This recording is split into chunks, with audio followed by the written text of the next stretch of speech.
Hello and welcome to the Aquarium Dilemmas podcast. I'm your host, ScienceGal Aquatics. I'm Kerri, and this is my co-host, Jesse. Welcome. Thanks for tuning in and listening. Today on episode 4, we're diving into substrates.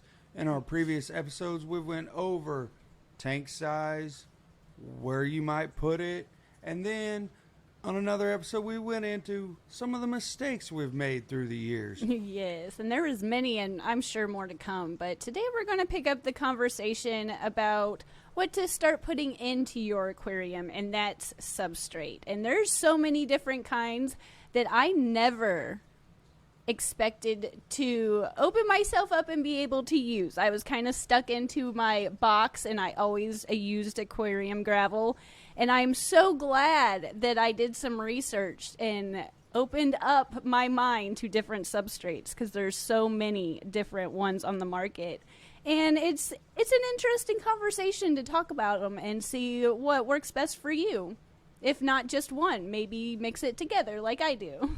Well, what's the main difference, Kerri? I know we have kind of two different types of substrates. You have an inert substrate and then a buffering type substrate. Can you kind of explain briefly what that is? Well, I have a lot more experience when it comes to the inert substrates, and that's your sand, rock, gravel, things that you usually have to add nutrients to the water. You have to fertilize those substrates, whereas the active ones, I don't have that much experience with them, and in fact I used them wrong for a while before I realized it. But those, you have a lot of nutrients that come with it, so you don't usually have to fertilize as much. But there's active soils, and Fluvostratum has a lot of extra nutrients. It's more of it, from what I understand, more of an active type substrate. But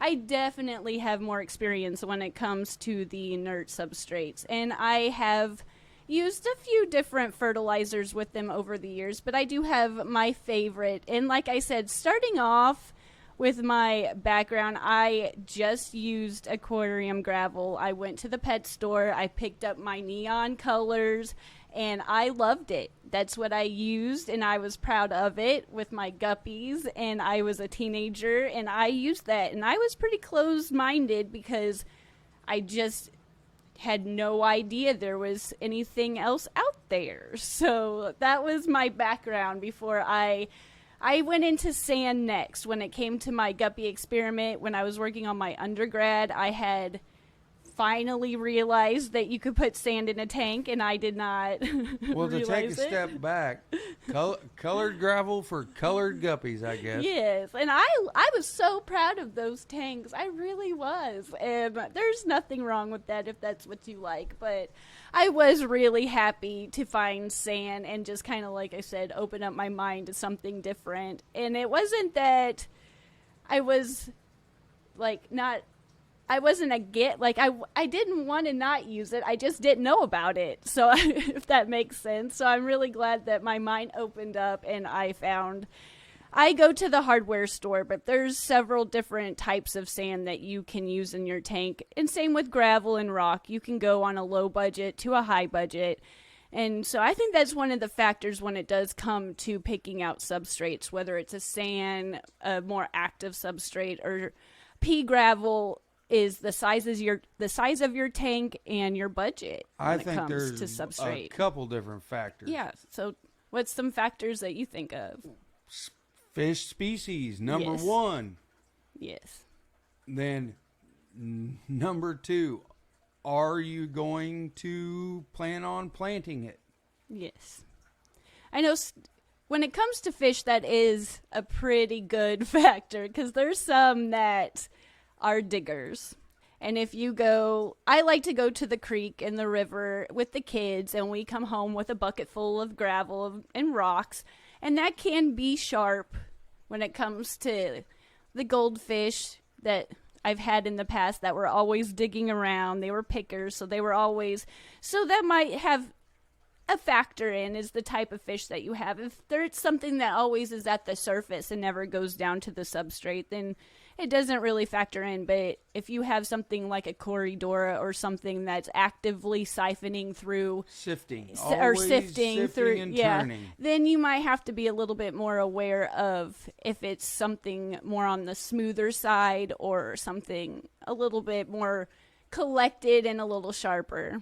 Well, and you can do the same thing going to your local hardware store. They have several different sizes of pea gravel, sand, and everything that you can get from the fish store is just refined a little bit more. If you get it from the hardware store, just FYI, you're going to be doing some rinsing. Yes. And that's one thing. If you do decide to go a little bit cheaper and pick it up from wherever the hardware store that you go to, keep in mind that is whenever you think it's done, rinse it again. But we put it in a 5-gallon bucket and just rinse it with the water hose and then dump it, rinse it, dump it until it runs kind of somewhat clear, and then you rinse and dump it again, and then I let it just dry. Let it sit and dry. Yeah, let it sit and dry for a while before I put it in the tank. But yeah, if you're quick, fast, and in a hurry, then you will buy the smaller bag of gravel from your pet store or your local fish store, and that small bag of gravel will probably do a smaller tank. If you've been in the hobby for a long time, when you get up to those bigger tanks, that's going to cost a lot of money in substrate. So you have to, again, the dilemma, you have to balance out your time versus how much you're willing to spend to make the tank look what you want it to look like. Yes, because there's a difference in price when it comes to putting substrate in a 5-gallon, 10-gallon versus the 180-gallon tank upstairs. And even going a little bit cheaper, it can still add up a little bit. But even with the sand too, or rocks that you collect at the river, just clean them. Just clean them. And I've collected a driftwood piece in the past too, and I put it in the outside tubs, and I was being lazy, and I just put it in there, and there was a leech on there.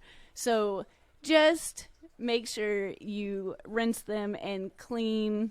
If it's a smaller driftwood piece, not rocks, don't boil rocks, but if it's a driftwood piece or some leaves, some botanicals, make sure I boil them first before I put them in the tank. But rocks, don't do that. Don't do that. Just rinse them with water and just keep rinsing till you feel like you've got all of the dirt off. But that is a factor. If you go to the pet store and you pick up some aquarium substrate from the pet store that's made for aquariums, you don't have to rinse it. I usually, with the sand, if it's a higher end sand, that's one of the perks, is I just put it in the tank, and it does seem to settle faster too. But it's a lot more expensive. Well, it's already been, they've done the work for you. They've rinsed it. It's been refined. It's been sorted, taken care of. Whereas if you get it from a hardware store, if you go out and get it yourself even, you're going to have to do a little bit more work. But if the value of that little bit more work saves you the money you're wanting to do something else, let's say buy another fish, add more plants to that said substrate, then it could be worth it to you. That is the dilemma with substrate. Are you planting it? What type of fish are you going to have in there? And then your budget.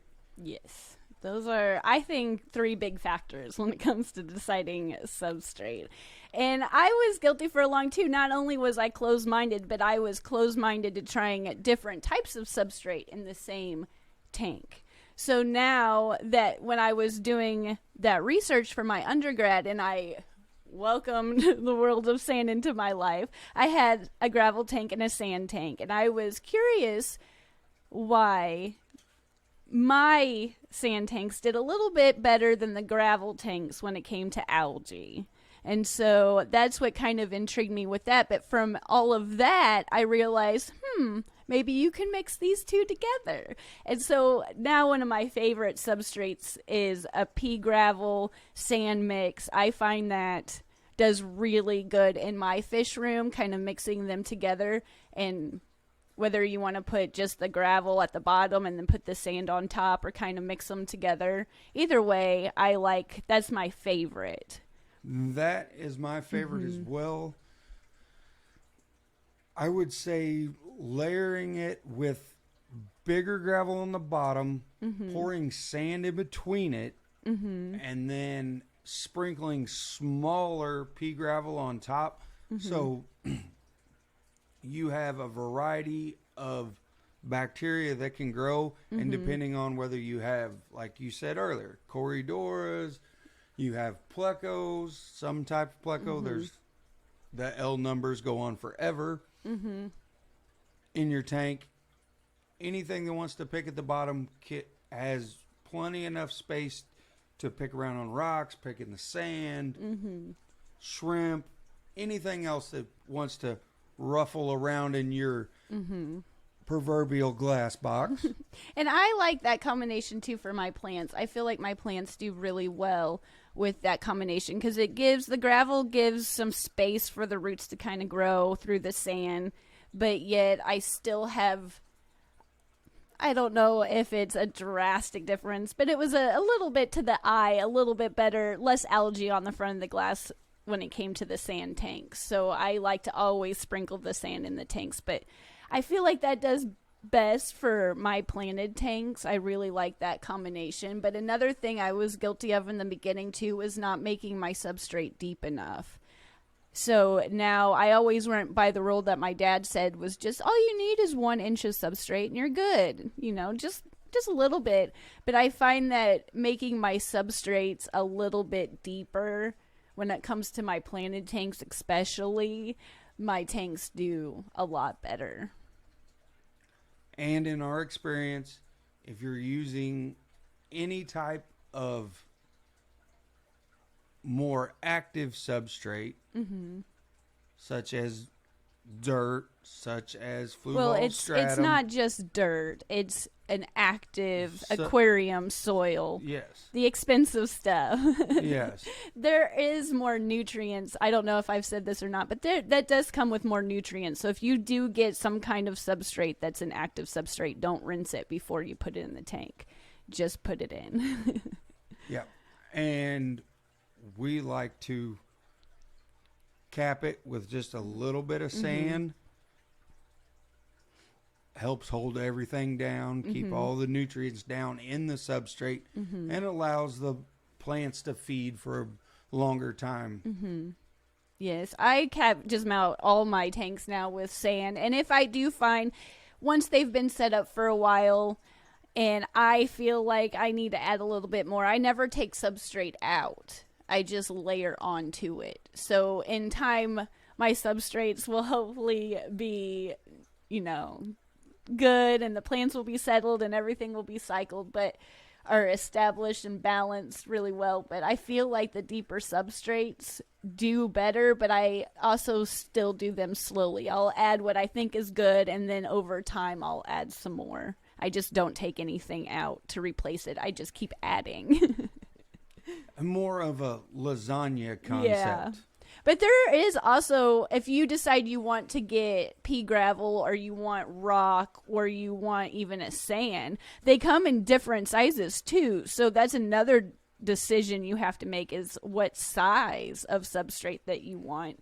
If you want it more of a finer, really small grain sand, or really coarse, or up to river stone, they just come in so many different sizes and variations that if you're indecisive like me, it's best to kind of think it through before you just wing it and be like, I like this. But I know a lot of people like the look of a natural tank and they like sand, but I feel like pea gravel is the most common. I feel like you can find pea gravel the easiest over sand. But everybody has their own preference. Like I said, mine's gravel with the sand mix, but I feel like definitely gravel is the easiest to find. On the sand note, again, back to species-specific fish. Another very small mistake that has been made with Substrate. Had a wonderful goldfish tank.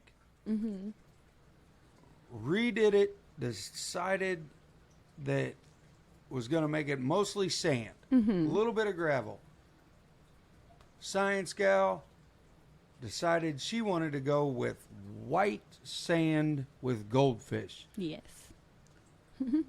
You might want to think about the bioload of your fish. Yeah, you had to usually I don't recommend aquarium vacuuming all the time, but with sand you do have to keep in mind with a high bioload fish that does settle right on top of the sand. Whereas if you do add a little bit more gravel to that, then it has kind of a place to hide and fall through there, so you don't notice it as much. And I tried to have plants with them goldfish, but like every goldfish, they ate them up, so they got an even bigger home. But if that's something to think about, I would recommend a smaller bioload fish, because that does settle right on top. But that's kind of the difference between some of the maintenance between gravel and sand too, is it's not complicated and it's most definitely not hard, but you just have to be aware that when you do aquarium vac, you don't want to just stick that right in your sand, because you will vacuum up all your sand right out of your tank. So you have to kind of swirl it a little bit and then lightly hover it, whereas with the gravel, it's heavy enough that it usually doesn't suction right up. But especially if you decide to go with a larger substrate, like with river stones or something like that. Oh yeah, absolutely. So that going back to my point, the species, and then can you or can you not have plants with them in your substrate? Goldfish, like we just said, you could have them. You could try it. We did not have luck with it. They destroyed it. And I knew that was going to happen too, but I wanted to try it to see. And if you got a really thick, established, well-grown, maybe a Nubis or something really like a thicker leaf plant, maybe you could, but the little plants that I tried, no. And it wasn't, and same with the pleco too, it wasn't so much that he ate the plant, he just constantly uprooted the plant. So. Yep. I mean, you have that for all different species of fish. I mean, from cichlids to goldfish. I mean, we can't keep one with the arowana. No, I've tried that too. he swims around and knocks it and drags it up out of the substrate if that's what it takes. And another thing to think about too when it comes to, like, I've got plecos in my tank, so they do like a higher flow when it comes to my filtration. So that might be a factor too. If you have a fish that really likes high flow and you have a sand substrate, don't put the filter real close to your substrate so you constantly get it in your filter, because you don't want sand in your filtration by any means. So you might have to get a filter that's a little bit higher in your tank, whereas the gravel and river stones and things like that, you don't have to worry about that getting sucked up all the time. Yep. Everything and all of these dilemmas link together between what you're wanting your tank to ultimately for you to look like. If you're a master breeder, been in the hobby forever, you're probably not worried about much of that. Well, you probably just know what works. I like to experiment all the time. And like I said, I tried gravel for a while. And then my eyes opened up to sand. And then I realized that you could put things together. Who would have thought? And I do think one substrate that I wouldn't necessarily recommend for beginners, but I've had really good luck with, that is a pretty close second when it comes to my plants, is a dirted tank. I have 2 dirted tanks, and that was something that took me a while to convince myself, and I don't know why, because it makes sense. Plants grow in dirt. There's dirt at the river. Like, I don't know why it was so. I was like, do I really want to do this? Do I? But I'm so glad I did. In the beginning, if you don't like the look of tannins in your water, you might not like a dirted tank. But during that first, I would say, month it took to clear up, the plants and the fish did really well in those tanks. But it looked dirty. It was brown, but it was like a light coffee. Mm-hmm. But the plants and the fish loved it, from what I thought. So that's another substrate that I wouldn't necessarily recommend to someone with their first tank, but someone that knows what they're doing. I think it's something that you should definitely try. Yeah. But I do put a sand cap on my dirty tanks, and it works out really well. We will go into that in another dilemma about how tanks cycle, because there is a little asterisk at the end of her statement there. You will want a cap on. Yeah, you'll want a cap, because otherwise you'll just have a bunch of dirt all over in your tank. Yeah, we'll talk there's a about gas exchange and some other things that happen, but we will go into that in a cycling episode. Balancing and making your tank perfectly cycled is an art form that took me a while, that I still need to work on. Fingers crossed. So let's say our factors when it comes to substrate that we've talked about so far is your fish, if they're diggers, if they're pickers, if they're going to rearrange. I've had fish in the past that no matter how I thought the tank needed to look, they thought it needed to be arranged a certain way. And every morning I would wake up to it looking different. So they would just constantly pick and move. And so, yeah, and your budget, your tank size, what size of substrate you want to go with. And there's, even with sand, there's pool filter sand, there's black diamond blasting sand. Oh, yeah. I like paver sand myself. That's the one at the hardware store I usually gravitate towards. I've tried the pool filter sand. I've tried the high-end sand. Same with the rocks. I've gotten the gravel from the aquarium store to the river. So, yeah. Yeah. Everything from Dragonstone to gravel from the creek. Yes. And another thing to think about, too, is with your substrate, that's a good place that you want a lot of your good bacteria in your tank. You're going to find stuff all over your filter, your decor, everything, but that's your substrate too. So sand has the most surface area out of all of them. So there's a lot of good bacteria that grows on all that surface area. So that's something to think about too, is all the beneficial bacteria that resides all in your substrate. And whether you're going to plant it. That to me that's my spot in my heart is. He'll always come back to plants. Am I putting plants in this tank? And if I'm putting plants in this tank, you can bet if I'm not using a active substrate in there of some sort too, I'm going to have sand in there and some root tabs, because the sand will help hold my stem plants down.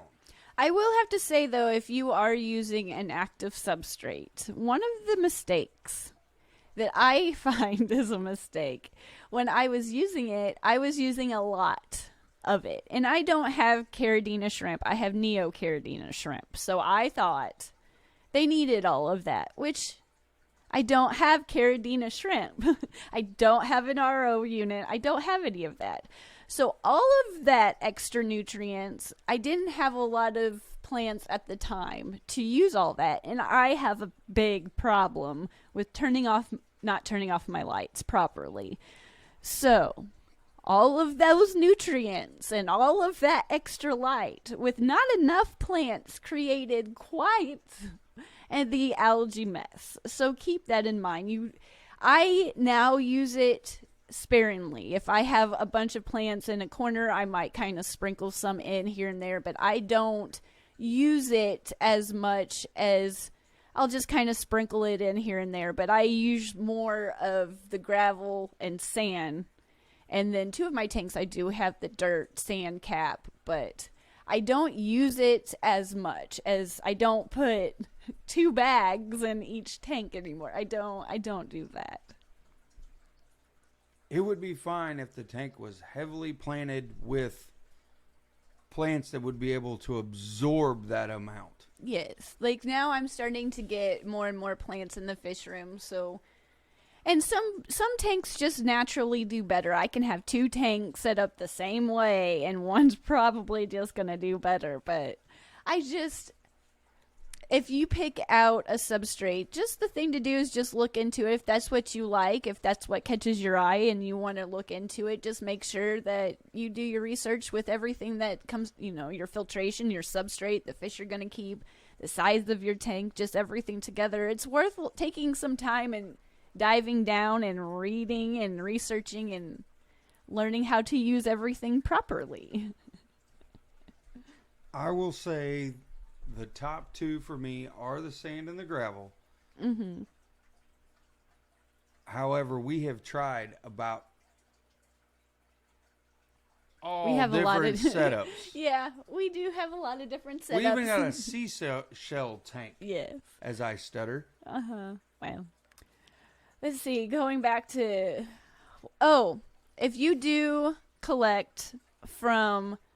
like I do, the river and the creek and things like that, they say, I've heard, that might break down and add a little bit. And I don't feel like I have a drastic swings of those things breaking down. But if you do go to the aquarium store and you pick up an aquarium gravel, it's coated with a coating so those don't break down and they are smoother.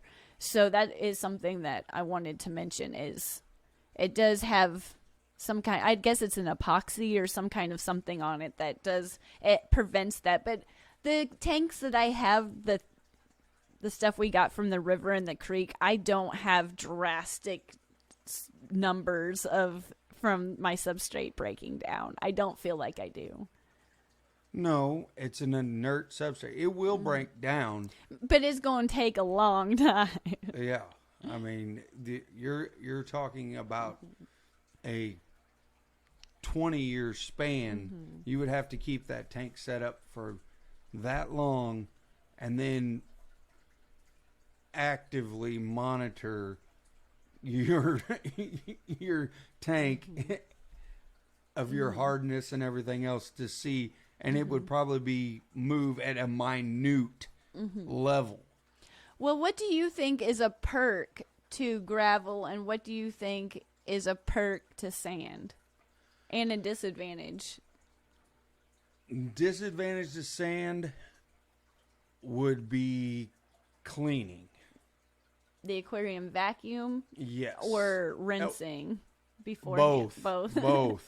Both. It takes twice as long on both. Well, it doesn't necessarily take twice as long as it's just I'm way more aware of what I'm doing, but I don't dig into my substrates like I used to either when I clean my aquariums. I used to, every time I maintenance the tank, cleaned all the substrate, and now I don't do that.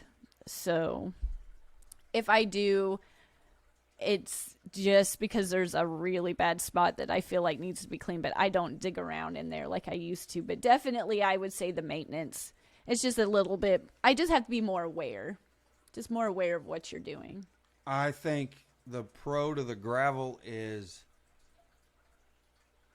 it is super easy to get, whether you're getting it from fish store, hardware store, just going out and getting it. Mm-hmm. It's everywhere. Mm-hmm. Less work to get it prepped and ready. You still have to rinse it if you're getting it from an outside source. Mm-hmm. And it's just more versatile, I feel, for a multitude of tanks. Yes. I feel like a perk to gravel too is it hides a bunch of stuff, the bioload. If you have some egg scatterers in your tank, it gives the eggs a chance to kind of fall through the gravel so they won't get eaten maybe immediately. And so I think that's a perk to gravel. A disadvantage is I feel like you can have a little bit of extra bacteria in your sand tanks because it is so close together. You can have, there's bacteria that has oxygen and bacteria that doesn't need oxygen. And so I feel like that's a perk to the sand tanks too, is you get a little bit more different types of bacteria. That's the reason I kind of like to mix them together a little bit. But I don't have a problem with pockets either of little toxic bubbles from having sand tanks. I kind of stir it up every so often with just my finger if it's a deeper substrate, but that is a perk to keeping Corydoras or something that's constantly kind of shifting through your substrate. Is I don't have a problem with anything like that if that's something that's deciding which one to go with. I don't have too much of a problem with anything like that. But the only thing we really add to our substrate would be root tabs every so often when I remember.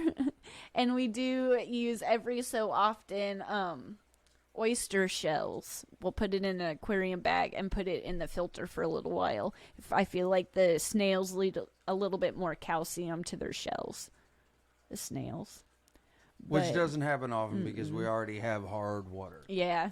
But that's really the only thing I can think of that we add to the substrate would be root tabs, and we don't even add. You can sprinkle the oyster shells in the substrate, but I find it easier just to put it in the filter. But that's not adding to the substrate, but it's something we add to the tank.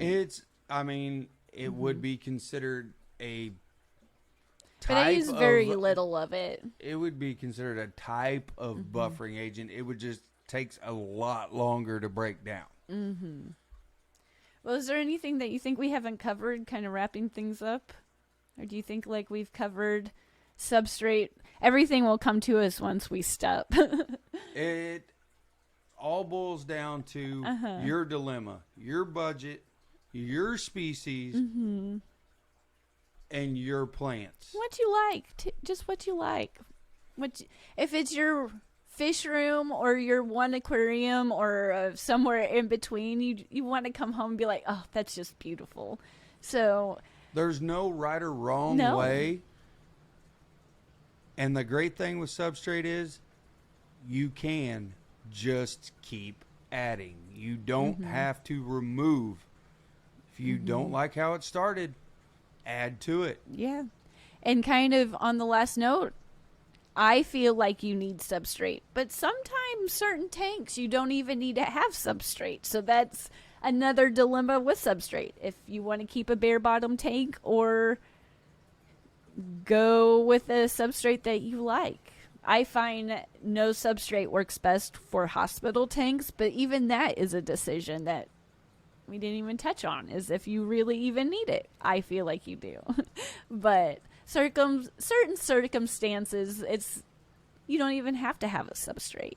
So a non-substrate tank in my mind is a quarantine tank. Yes, but my quarantine tanks always become a regular aquarium. Thus having to buy another and tank then I and set make up a quarantine another tank. quarantine tank. But I feel like, again, your fish, your budget, there's all kinds of factors when it comes to picking your substrate, but it comes down to what you like, what you can afford, and what your fish is happy with. So I can agree to that. But thank you so much for listening. I'm so glad that you've been here for the discussion over substrates, and I'm sure we will talk about this again in the future.